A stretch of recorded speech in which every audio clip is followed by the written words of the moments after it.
알리하고 테무가 들어오면서 쿠팡 등과 같은 국내 이커머스 업체들이 가격 경쟁에 이제 직면하게 만들고 있습니다. 그래서 이런 식으로 계속 가게 되면 상위 몇 개 업체를 제외하고는 생존이 힘든 상황이 올 수 있습니다. 중국 이커머스의 해외 시장에서의 급격한 성장은 우리나라에만 국한되지 않고 전 세계적으로 보이는 현상인데요. 가장 시장이 큰 미국을 보면 최근 몇 년간 알리, 테무가 꾸준히 성장했고, 특히 테무는 작년에 가장 많이 다운로드된 쇼핑 앱이었습니다. 방문자 수 측면에서도 아마존, 월마트, 타겟 등 전통적인 메이저 이커머스 플랫폼을 빠르게 추격하고 있습니다. 우리나라에서도 유사한 상황이 전개되고 있고요. 지난달 이용자 수 기준 알리는 쇼핑 앱 중에 쿠팡 다음으로 2위, 테무는 4위에 올랐어요. 앱 설치 기준으로는 테무와 알리가 각각 1, 2위입니다. 알리와 테무가 한국에서 성공하고 있는 이유는 여러 가지가 있습니다. 첫 번째로는 매우 저렴한 가격으로 다양한 제품을 제공하고 있습니다. 특히 가격에 민감한 젊은 세대에서 이용률이 빠르게 올라가고 있습니다. 가격이 초저가라는 이야기를 많이 하는데요. 몇천 원 이내의 제품들은 일단 사보고 품질이 좋지 않거나 기능을 제대로 못하면 버리면 된다라는 생각으로 구매하는 소비자들도 많이 있는 것으로 조사되고 있습니다. 두 번째로는 공격적인 마케팅인데요. 알리와 테무는 TV, 유튜브, 지하철 광고 등 다양한 채널을 통해 적극적으로 마케팅 활동을 펼치고 있습니다. 요즘 인기가 좋은 유명 배우를 광고 모델로 기용하고 다양한 이벤트와 프로모션을 통해 사용자 유입을 촉진하고 있습니다.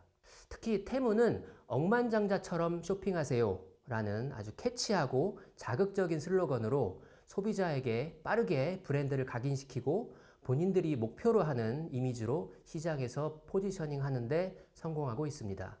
세 번째로는 배송이 빨라졌는데요. 알리는 우리나라와 가까운 중국의 산둥성에 물류센터를 확장했고요. 양사 모두 CJ 대한통운, 한진과 같은 한국의 주요 물류회사와 협력하여 배송의 효율성을 높였고요. 이를 통해서 한국으로의 배송 기간을 단축할 수 있었습니다. 현재는 평균 2주일에서 열흘, 빠르면 일주일 정도 시간이 걸리는데요. 한국의 통합 물류센터를 지을 예정이라고 합니다.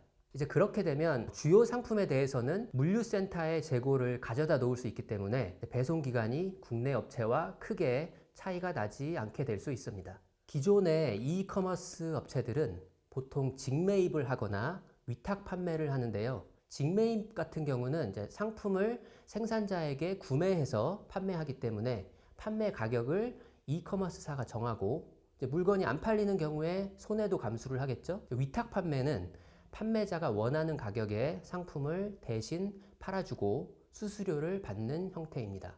테무 같은 경우는 전통적인 직매입, 위탁 판매와는 아주 다른 비즈니스 모델로 사업을 하고 있는데요. 일단 소비자에게 반응이 좋은 제품, 앞으로도 좋을 것 같은 제품들을 골라서 공장들을 섭외하고 가장 저렴한 가격으로 공급하겠다고 하는 공장을 선택해서 제품을 대량으로 만들어냅니다. 그래서 이 과정에서 선택되기 위해 중국의 공장들 사이에서 공급 가격을 경쟁적으로 내리겠죠. 테무는 낮은 가격을 제시하고 이 가격을 맞춰주는 공장과 계약을 하겠다 이렇게 하기도 합니다. 제품이 생산된 후에 소비자가 테무에서 해당 제품을 주문하면 제조사가 중간 유통망을 거치지 않고 테무가 정한 저렴한 가격에 판매를 합니다. 알리는 이와 다르게 판매자와 생산자를 연결해주는 역할을 하고 수수료를 받아왔습니다. 그래서 개별 판매자들이 가격을 설정하는 구조이죠. 따라서 같은 제품이라도 판매자에 따라 가격이 다를 수 있습니다. 최근에는 이제 테무가 무섭게 성장하는 것을 보면서 알리도 이제 테무의 비즈니스 모델을 사용하려고 한다고 합니다. 그래서 알리와 테무가 초저가 무료 배송 등 공격적인 전략을 구사하는 것은 지금 현재 손해를 보더라도 점유율을 높여서 장기적으로 이윤을 내면 된다라고 판단을 하고 있는 것인데요. 저렴한 가격이 가능한 다른 하나의 이유는 중국의 경기 불황에 있습니다.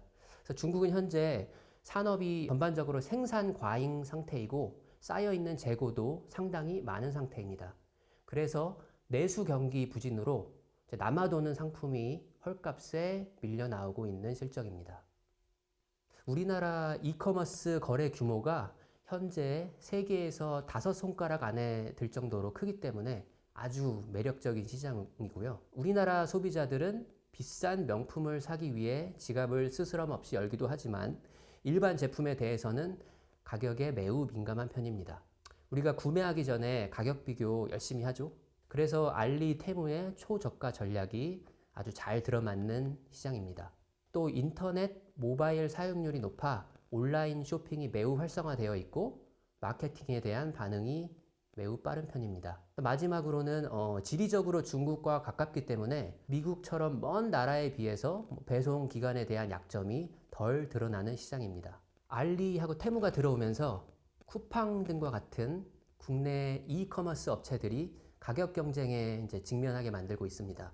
그래서 이런 식으로 계속 가게 되면 국내 업체들의 수익성에 아주 큰 영향이 있고요. 상위 몇 개 업체를 제외하고는 생존이 힘든 상황이 올 수 있습니다. 그래서 반면에 이제 저렴한 가격의 상품이 시장에 공급됨으로써 전체적인 수요가 증가하고 소비자들의 주문 횟수가 늘어남에 따라서 택배 업계 같은 경우에는 매출이 상향할 것으로 예상이 됩니다. 일단은 현재로서는 알리, 테무의 약점이 이제 배송 기간이기 때문에 쿠팡의 로켓 배송과 같은 빠른 배송 서비스를 계속 강화해서 강점을 더 부각해야 하고요. 알리와 테무 같은 경우에 제품의 품질에 대한 이슈가 계속해서 나오고 있기 때문에 빠르고 손쉬운 반품 등을 통해서 소비자의 신뢰를 높이는 것도 중요하고요. 우리나라 소비자의 요구와 선호를 반영한 제품을 제공해서 차별화를 꾀하는 것도 방법입니다. 예를 들어 이제 쿠팡이 일본 직구 상품 무료 배송을 시작한다는 뉴스가 나왔는데요. 일본이 강점을 갖는 상품, 일본 브랜드를 선호하는 소비자들을 타겟으로 하는 것이죠. 이런 방식으로 새로운 서비스를 계속해서 추가함으로써 소비자의 풀을 넓혀가야 할 것 같습니다. 당연히 소비자 입장에서는 더 저렴한 가격으로 다양한 제품을 구매할 수 있어서 경제적인 이점이 있고요. 국내 이커머스 업체들이 서비스와 가격 경쟁력을 강화하는데 긍정적인 자극이 됨으로써 소비자에게 이득이 돌아올 수 있습니다. 다만 한두 개 중국 업체들이 국내 이커머스 시장을 평정한 후에는 초저가 전략에서 한 발 물러날 수도 있고요. 국내 업체들이 함께 경쟁해 줌으로써 소비자들에게 돌아왔던 그런 혜택들이 줄어들 수 있습니다. 또한 수많은 초저가 물품들이 쉽게 유입되면서 운송 과정에서의 환경 문제, 예를 들어 택배 포장으로 인한 쓰레기가 많아질 테고 초저가 제품이들이다 보니 쉽게 버리는 그런 문제들, 장기적으로는 국내 환경에도 어느 정도 영향이 있을 수 있겠다라는 생각을 해봅니다.